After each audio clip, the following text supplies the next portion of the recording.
नमस्कार बच्चों, कैसे हैं आप सब। उम्मीद करता हूं आप सब मस्त होंगे। दोस्तों, मेरा नाम संजीव कुमार है और मैं इस वीडियो में आज आप सभी को बताने वाला हूं विलोपन विधि द्वारा सवाल को हम कैसे सॉल्व करते हैं और उससे एक्स वाई के मान को हम कैसे निकालते हैं, वो जानकारी इस वीडियो में मैं आप लोगों को बताने वाला हूं। अगर आप क्लास 10th के स्टूडेंट हैं, इस बार कक्षा 10 में पढ़ाई कर रहे हैं, तो यार इस वीडियो को आपको जरूर देखना। मैं ये नहीं बोल सकता हूँ कि दूध पीने वाले बच्चे ये सीखने वाले हैं। मैं ये जरूर बोल सकता हूं जो बच्चे पढ़ने वाले हैं वे छात्र छात्राएं इस वीडियो से विलोपन विधि द्वारा सवाल जरूर लगाने वाले हैं। तो सबसे पहले मेरे पास सवाल क्या दिया है, एक बार आते हैं अपने सवाल की ओर। हमारा सवाल दिया है बच्चों कि 2x + 3y = 11, 2x - 4y = 24, -24 को हल करना है और इसे सोल्व करना है विलोपन विधि द्वारा। बच्चों, विलोपन विधि द्वारा सोल्व करने के लिए मुझे सबसे पहले इस प्रश्न को लिख लेना है, बड़ा ध्यान से समझेंगे। मेरे पास सवाल दिया है 2x + 3y = 11। ये मेरे पास एक समीकरण नंबर 1 है, लिख लिया। इसे हम समीकरण 1 बना लेंगे बच्चों। समीकरण 1 बना लिया। दूसरा दिया है 2x - 4y - 24 दिया बच्चों। ये हमारा समीकरण नंबर हो जाएगा दूसरा। ठीक है, हमारे पास दो समीकरण दिए हैं और मुझे इससे सोल्व करना है विलोपन विधि द्वारा। विलोपन विधि द्वारा सोल्व अगर करना है तो सबसे पहले इस सवाल में, ये मेरे पास जो सवाल दिया है, जो मेरे पास समीकरण दिए हैं, इसमें आपके पास ABCD के अक्षर कितने हैं आपको ये देख लेना है। अर्थात कह सकते हैं जो चर हैं वो कितने हैं।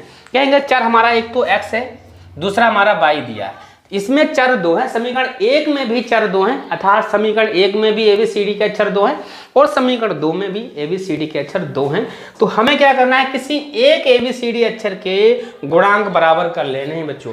किसी एक ABCD के अक्षर, जो ABCD का अक्षर एक जैसा हो, उसके मुझे गुणांक बराबर कर लेने हैं। गुणांक क्या होता है, जैसे ABCD का अक्षर यहाँ x है तो समीकरण दूसरे में ही हमें देखना है x वाले, इसके आगे अगर गुणांक बराबर है, अगर गुणांक इसके गुणे में कितना है 2, इसके गुणे में भी 2 है, अगर गुणांक बराबर है तो मुझे उसे बराबर करने की आवश्यकता नहीं। अगर बराबर ना होता तो हम सबसे पहले उसके गुणांक बराबर कर लेते। ठीक है, तो यहाँ समीकरण 1 और 2 में x का गुणांक यहाँ भी 2 है, इसमें भी x का गुणांक 2 है, तो मुझे इस समीकरण में मुझे गुणांक बराबर करने की आवश्यकता नहीं है। तो हम क्या करेंगे, एक लाइन खींचेंगे बच्चों। क्या करना है, एक मुझे लाइन खींचना है। लाइन खींचने के बाद मुझे क्या कर देना है, इसे यहाँ पर जोड़ना है, घटाना है। ये कैसे पता करेंगे बच्चों, जिस ABCD के अक्षर मैंने गुणांक बराबर किए, मैंने किसके किए, x के मैंने गुणांक बराबर किए, अर्थात यहाँ पहले से ही थे, तो गुणांक जिसके बराबर हैं अगर उसके चिन्ह देखो कैसे है, कहेंगे इसके चिन्ह भी हमारा प्लस है, इसका भी चिन्ह हमारा प्लस है। जिसके गुणांक बराबर हैं, जिसके गुणांक बराबर है, अगर उसके चिन्ह एक जैसे हों, चाहे प्लस होता है दोनों में या दोनों में माइनस होता, अगर चिन्ह एक जैसे होंगे तो मुझे यहाँ पर लिखना पड़ता घटाने पर। क्या लिखना पड़ता बच्चों, घटाने पर। ये आपको याद रख लेना है। अगर विलोपन विधि द्वारा सवाल को अगर सॉल्व करना है तो पहले हम क्या करेंगे, उसके गुणांक बराबर कर लेने और जिस भी चर के आपने गुणांक बराबर किए हैं अगर उसके चिन्ह देख लेना। यहाँ मैंने चिन्ह देखे, इसके चिन्ह एक जैसे हैं। अगर चिन्ह एक जैसे हैं तो हम यहाँ पर क्या कर देते हैं बच्चों, यहाँ पर लिख देंगे घटाने पर। घटाने पर क्या होता है बच्चों, चिन्ह बदले जाते हैं। घटाने पर जैसे ही मैंने लिखा है तो हम क्या करेंगे, चिन्ह बदल देंगे। क्या करेंगे, ये हमारा 2x जो दिया है ये काहे का दिया है, कहेंगे ये 2x काहे का दिया है, प्लस का है ना, इसके आगे चिन्ह होता है, इसके आगे कोई चिन्ह नहीं तो ये प्लस का है। तो हम क्या करेंगे, इसका चिन्ह बदल देंगे, कहेंगे ये हमारा माइनस का है। क्या का है इसे लिखेंगे बच्चों, अब इसका चिन्ह हम कर देंगे ये हमारा माइनस का है। क्या है का, माइनस का बच्चों। ठीक है, चिन्ह मैंने बदल दिया। ठीक, एक मिनट, इसका चिन्ह मैंने बदल दिया, क्या हो जाएगा, माइनस का। अब बच्चों दूसरा हमारा है y का गुणांक, इसका भी चिन्ह यहाँ कितना है, माइनस है, तो हम इसका क्या कर देंगे, प्लस। जैसे ये घटाने पर लिखा जाता है, जैसे घटाने पर लिखा जाता है तो उसके चिन्ह मुझे क्या कर देने हैं, बदल देने पड़ते हैं। तो यह यहाँ 2x प्लस का था, मैंने माइनस का कर दिया। 4y यहाँ माइनस का था, प्लस का कर दिया। यह 24 का है माइनस का, तो इसके मुझे क्या कर देने हैं, प्लस कर देने। जैसे ही चिन्ह मैंने बदल दिया, अब क्या करना है, ये 2x जो है अब ये माइनस का कहलाएगा। काहेगा 2x माइनस का, ये 2x काहेगा प्लस का। 2x प्लस और माइनस से 2x में से 2x जाएंगे, कुछ नहीं बचेगा, कट जाएगा। अब यहाँ क्या है, 4y ये भी प्लस का है, क्योंकि इस वाले का चिन्ह ये वाला नहीं माना जाएगा। अब चिन्ह ये जो हमने बदला है वो माना जाएगा। ये 4y प्लस का है, ये 3y भी प्लस का है। 4 में 3 जोड़ देंगे तो हमारा बच्चों 7y हो जाएगा बच्चों। ठीक है, इसी तरीके से 24 हमारा माइनस का है, प्लस का है। क्योंकि चिन्ह मैंने जब बदल दिए तो ये हमारा माइनस नहीं माना जाएगा, अब ये माना जाएगा प्लस का। ये 24 हमारा प्लस का, ये भी हमारा प्लस का दिया है, तो हम जोड़ देंगे। 4 में 1 जुड़ेगा हमारा 5 हो जाएगा, 2 में 1 जुड़ेगा हमारा 3 हो जाएगा। तो बाई बराबर हमारा बच्चों क्या हो जाएगा, कहेंगे 35 और बटे में हमारा 7 आ जाएगा।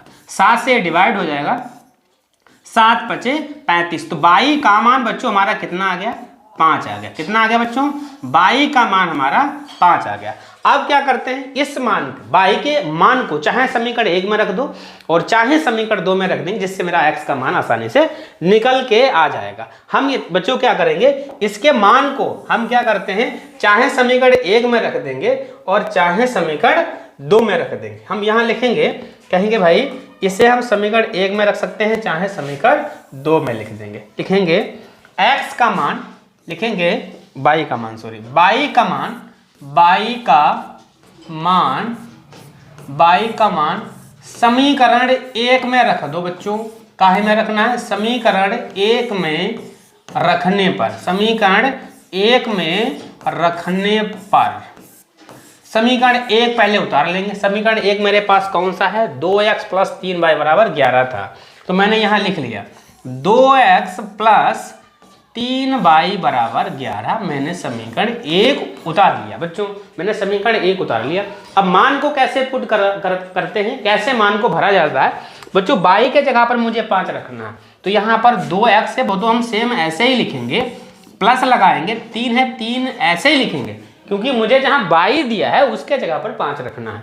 तो यहाँ y और 3 के बीच में गुणा बच्चों होता, तो मैंने यहाँ गुणा लगा दिया। y का मान बच्चों कितना है, 5, बराबर में हमारा बच्चों 11 है, तो 11 लिख देंगे। जहां y था वहां मैंने मान भर दिया 5। ठीक है बच्चों, अब क्या करना, 2 की गुणा, 2x हमारा पहले से था वो तो सेम ऐसे लिखेंगे, और 3 की गुणा 5 से करेंगे, 3 पचे 15 होते हैं, बराबर में 11 है तो मैंने 11 लिख दिया। 2x बराबर हमारा क्या हो जाएगा, 11 और माइनस का बच्चों क्या है, 15। तो हम घटा देंगे, 11 में से 15 जाएंगे बच्चों, कितना बचेगा, 11 में से 15 जाएंगे, कितना बचेगा भैया, 1 बचा, 5 में से 1 गया, 4 बचा, कितना बचा, 4। तो मेरे पास यहाँ भैया 4 बचे हैं। अब क्या करेंगे, x का मान निकालना, तो x का मान हो जाएगा 4/2, 2 से डिवाइड हो जाएगा, और हमारा x का मान आ गया कितना, 2।